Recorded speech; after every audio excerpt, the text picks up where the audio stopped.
now joined by Denny Hamlin, driver of the number 11 Joe Gibbs Racing Toyota. If you have a question for Denny, please raise your hand. We will get a microphone to you. We're going to start up front here with Zach.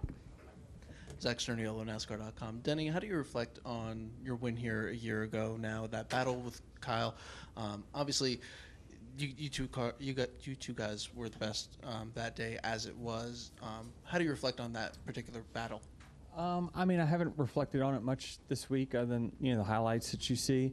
But, yeah, it was a fierce battle. I thought we were the best two guys, and he got out to a lead there, and I just remember kind of chasing him down there right towards the end when I saw he was getting loose. And so I didn't, it's so race to race that, I can't just go back. We got a different car, especially different Camry nowadays, and certainly we have a new tire coming into this race. So there's not much I can really put together other than how do I attract this, how do I attack this track to get speed? Let's go to Lee. Lee Spencer, Sirius XM NASCAR Radio and CatchFence.com. I've got two questions for you. One is the key for you, sometimes this is out of your control, but is the key for you after what you've endured over the last how many years is just staying healthy, not get injured, just have yourself be 100% behind the wheel?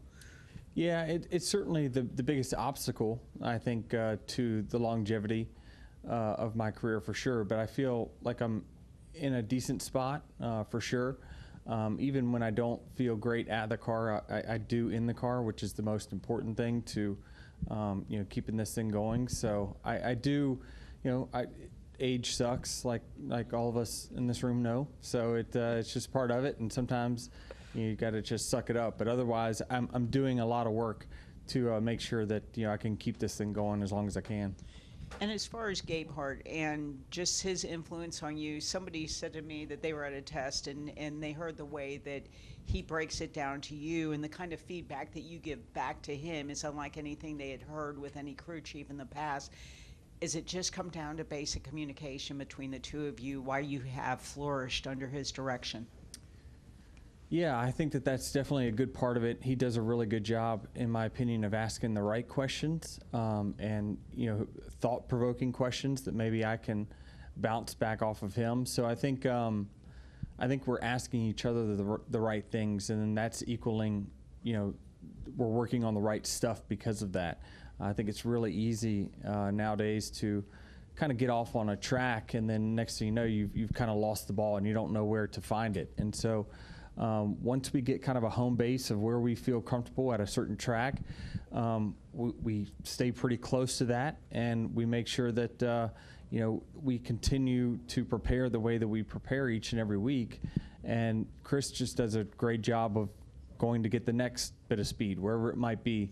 And then for me personally, it's continuing to work on all the flaws that I've got.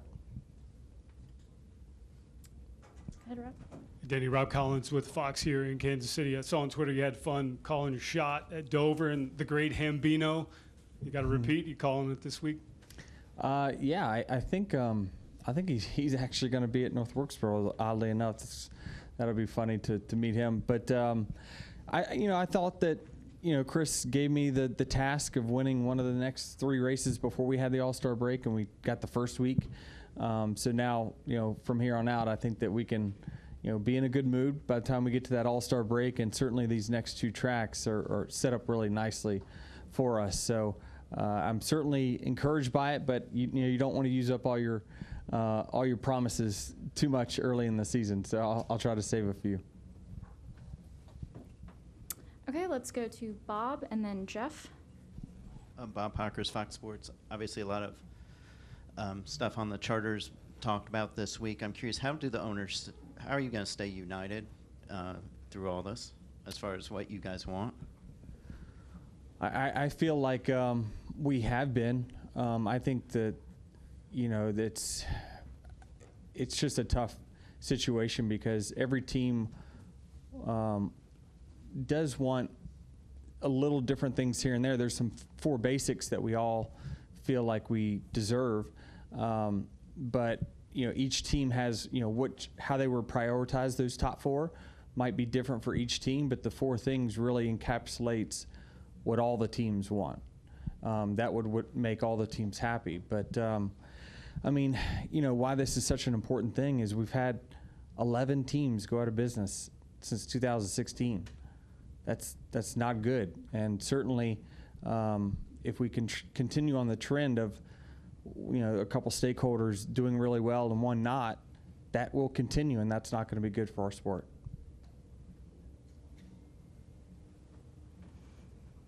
What do you think is NASCAR's most difficult oval?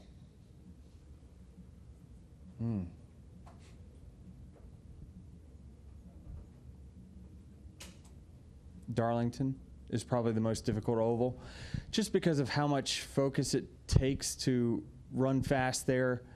The conditions are always changing. The grip level of the track changes. How close you have to run to the wall to make your car run quick. Just all those things. Just the difference in the turns 1 and 2 versus 3 and 4. All those things are just really, really difficult to wrap your head around, and why it takes guys sometimes a long time to get good there. Yeah, Denny, Randy Kovitz, Kansas City Star. I want to ask you about a former teammate. Carl Edwards is a finalist for the Hall of Fame in a couple weeks. If he were to make it, just what makes Carl a Hall of Famer, if indeed you believe he is? Yeah, I mean, I think what makes him a Hall of Famer is probably his results. I mean, his statistics. I mean, the amount of race wins that he's got, multiple series. He was a champion in the Xfinity Series, and he just was always fast. I think a lot of Carl, I think of Kurt Busch, someone that just always, when they got to the next level, they just performed really, really good right from the get-go. It didn't take them time. You know, you didn't hear about, it took them years to kind of get it. They just got it right away. So I just think he was one of the most gifted drivers that you could put in any type of car, and he would adapt ultra quick. And so as far as talent level, I think that his talent level far exceeds actually what his win total was. So in my mind, I regard him really, really high. Yeah. Okay, let's go to Chris, and then over here to the left for 2 questions. Chris Knight, catchfans.com. Denny, speaking of Darlington, what makes you so good there at Darlington with having 4 wins? I think it suits my style. I think that you know, typically how I approach a race weekend, you know, just at that track, you know, it fits how I finesse a car around the track. You know, it's hard to kind of place it into words, but I feel like any track that I feel like I can manipulate the car by taking a different line, I feel good at that type of track. And that's a track where if you move down a lane or 2, or you move up a lane or 2, when I say a lane, I'm talking like a couple feet, you really can change the way that your car reacts. And I liked the task of those conditions, like I talked about with Jeff, just every lap, the conditions and the rubber is changing, the heat is changing, and how fast can you adapt to that to make the best lap time? And so I think that it's just something that, you know, I've been good at for a while. And if the opportunity ever allowed and everything came together, could you ever see 2311 expanding to more than just 2 teams, or are you comfortable at being a 2-car team?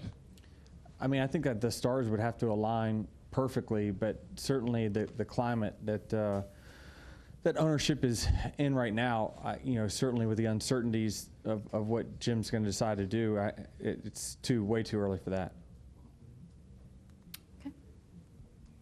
Harry Loomis, the podium finish. Denny, a couple questions. First off, a couple weeks ago we saw Eric Jones have the back injury. I know you had one yourself, being that he's a former teammate. I don't know if you've communicated with him, offer him any advice or anything like that. But when you came back, we don't know when he's going to come back. Were there any tracks, any races in particular that wore out your back more than others? Yeah, I mean, I think we went through the toughest one at Dover. You know, that one really seems to be one that, you know, the driver goes under a tremendous amount of load. But each injury is probably a little different, you know, between mine, Alex's, and his, and some others that have had that type of injury. It looks like Eric, you know, possibly is going to be back much quicker than what I was, and Eric. So I think they're all different, but I just really fought feel of the race car for quite some time, and obviously if I was out for a longer period of time, mine probably was a little bit more extensive than his. So hopefully he's able to come back and have that same feel that he had just a few weeks ago. And also, you came up in a time where just about half the field was running maybe Xfinity, maybe truck race the same weekend as the Cup Series. This week, obviously, no Xfinity, but there's only 2 Cup drivers in the Cup race running the truck race. Why, with weekends being shorter now than they've ever been, you being an owner, if you had a young driver, maybe for a second year, would you want them to get extra starts in those other series, or is the car now so different that it almost doesn't matter? I would say I'd lean more towards it doesn't matter, although I think the trucks probably are a better indication of what a Cup car would drive like than what an Xfinity car would. And the dynamic is just so different now. The Xfinity races were filled with 20-some Cup guys at one point. So I think it's really hard to evaluate talent nowadays in the lower series because it's just really hard to tell until they really make the jump into Cup. But all the track time that you can get certainly is going to be a good advantage for you, especially if you're very green and don't have a whole lot of NASCAR starts in general. So, certainly learning how to racecraft in whatever series it might be is a valuable tool before you get to Cup, for sure. Okay, we're going to go to Steve Post, and then we're going to take 2 more questions after that. We're going to come over here to Caleb and Michael Massey. Denny, Steve Post, Motor Racing Network. 2 manufacturers this year have new race cars. So much has been said about the Fords, and obviously you can't speak to that. The Toyota, the new race car you have this year, what are some of the big picture general things that you've learned about your race car, and just how do you feel about the way Toyota in general has adapted to that new race car as we're 11 or 12 weeks into this season?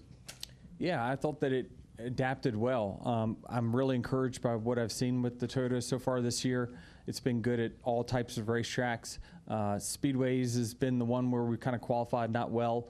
That's the only kind of thing that I've seen that it's not even worrisome because I was like dead last in Daytona qualifying and felt like I had a winning car. So it's I'm really happy with overall performance of it for sure.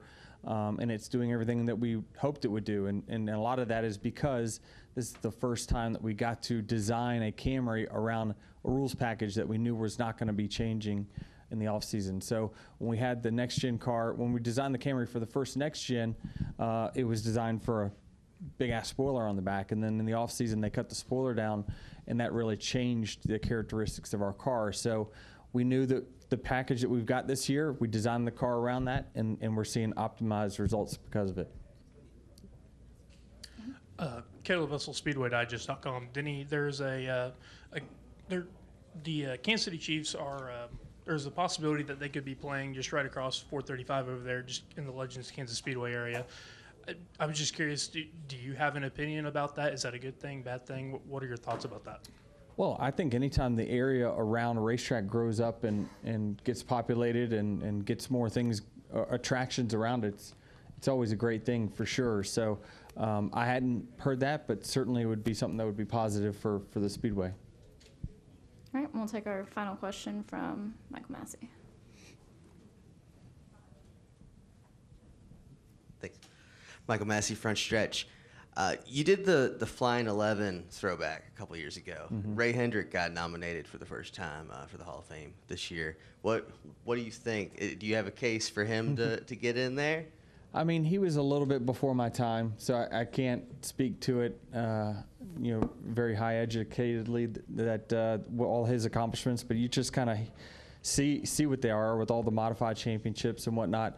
I was just a big fan of his son and Roy Hendrick. He was one of the local short track aces around the Mid-Atlantic that I always watched, and so I saw that Flying 11 going around Southside Speedway for many decades, and so I was always a big fan of the family. And, it had some Virginia roots there. So, that was something that definitely meant a lot to me. And certainly when Rick Hendrick, was able to bring out his Flying 8 car that he has in his museum to kind of put the two together, it was super special. So certainly, would love to see them, make it in. But I don't have enough knowledge about his accolades to really speak on it.